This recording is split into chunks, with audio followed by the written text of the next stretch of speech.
हमारा देश, हमारा समाज जहां एक तरफ बात करता है कि सबका साथ सबका विकास, वहीं एक तरफ मुकेश दलित नाम के व्यक्ति की हत्या कर दी जाती है, वो भी पुलिस कस्टडी में।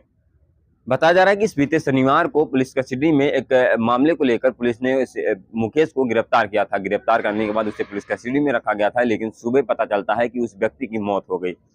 जब व्यक्ति घर से गया था तो परिवार वालों का कहना है कि जब व्यक्ति घर से गया था तो बिल्कुल ठीक ठाक था, लेकिन जब वो वहां पर परिवार वाले जब सुबह उन्होंने सूचना दी जाती है कि आपके जो सदस्य थे, यानी मुकेश थे, उनको उनकी कहीं ना कहीं जान चली गई है। अब जान कैसे गई ये शायद अभी तक कोई बता नहीं रहा है। साथ ही कांग्रेस प्रदेश अध्यक्ष ने जीतू पटवारी ने वहां पर धरना प्रदर्शन किया। साथ ही धरना प्रदर्शन के दौरान उन्होंने मांग की है कि पूरी थाने को बर्खास्त किया जाए, यानी कि पूरे थाने के जो भी वहां पर मौजूद थे उस वक्त उनको सस्पेंड किया जाए। लेकिन अब इस पर अब तक कोई कार्रवाई जो है, प्रतिक्रिया तो सामने नहीं आई है। लेकिन अब बात किया जाता है कि जहां पर दलितों को, कहीं दलितों की बेटी के साथ कहीं रेप होता है तो कहीं दलितों के बेटों के साथ कहीं ना कहीं कुछ का ऐसा अनहोनी होता है, जिससे कि लोग आए दिन ऐसे घटना के शिकार होते रहते हैं। तो क्या पुलिस अब एक तानाशाही पुलिस बन चुकी है, यानी कि क्या पुलिस अब ऐसे मामलों पर कहीं ना कहीं अब वो लोगों को जान से मारने का काम करने शुरू कर दी है? क्योंकि लगातार बताया जा रहा है कि कहीं ना कहीं ऐसा होता है कि पुलिस जो है अब मुठभेड़ करती है, मुठभेड़ में कई आरोपी मारे जाते हैं, लेकिन वो आरोपी जो होते हैं वो कहीं ना कहीं वाकई में आरोपी होते हैं। लेकिन यहाँ पर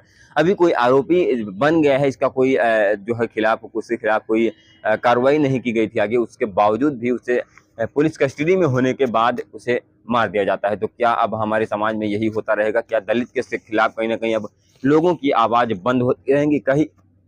कई बार ऐसा होता है। अभी कुछ दिनों पहले हमने देखा कि बिहार में एक दलित के खिलाफ उसे जान से मार दिया गया, केवल इस वजह से कि उसने एक लोटे से पानी पी लिया था।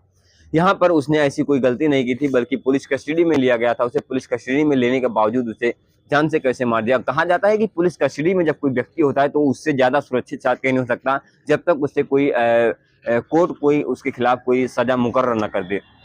तो ऐसे ही दलितों के खिलाफ आरोप कहीं ना कहीं लगता रहा है, और दलितों के खिलाफ कहीं ना कहीं लोग ऐसे ही जो है प्रतिक्रिया देते रहे। दलित को मारा जा रहा है, दिन पर दिन दलित को कहीं ना कहीं खत्म करने की कोशिश की जा रही है। साथ ही हमारा समाज जो है वो कहीं ना कहीं जब चुनाव होता है तो दलितों के खिलाफ ही वोट मांगा जाता है। वो कहा जाता है कि मैं तुम्हें ऐसी चीजें जो है ये सुविधाएं दूंगा, ये तुम्हें ये ऐसी करूंगा वैसी करूंगा, लेकिन जब कोई ऐसी घटना सामने आती है तो इसी पर कहीं ना कहीं पक्ष और विपक्ष के बीच लेकर काफी झड़प भी होता है। लेकिन उस झड़प को केवल उसका एक मुद्दा बनाया जाता है, उस दलित के नाम को केवल एक मुद्दा बनाया जाता है इलेक्शन लड़ने का और इलेक्शन जीतने का। तो कहीं ना कहीं हमारे समाज की एक बहुत बड़ी दुर्भाग्य है कि ऐसे लोगों को कहीं ना कहीं समाज में मुद्दा बनाया जाता है। हमारे देश में किसी बेरोजगारी को न लेकर, किसी अन्य विशेष कार्यों को न लेकर, केवल दलित और समाज के लेकर कहीं ना कहीं एक जाति को लेकर मुद्दा बनाया जाता है। तो ये मुद्दा कब तक बनाया जाएगा, शायद मैं यही सरकार से पूछना चाहता हूँ और आप लोगों से भी यही जानना चाहता हूँ। तो आपकी अगर कोई राय है तो हमें कमेंट में नीचे दे दीजिएगा। बाकी इस कहानी को सुनाने का, इस केस को सुनाने का उद्देश्य किसी का मन को ठेस पहुंचाने या किसी भी कानून व्यवस्था को बिगाड़ने का नहीं, बल्कि लोगों के अंदर जागरूकता फैलाने की कोशिश है हमारी। ये कोशिश कैसी लगी कमेंट करके जरूर से बताना। तो चलिए मिलते हैं किसी नए वीडियो के साथ। जय हिंद, जय भारत।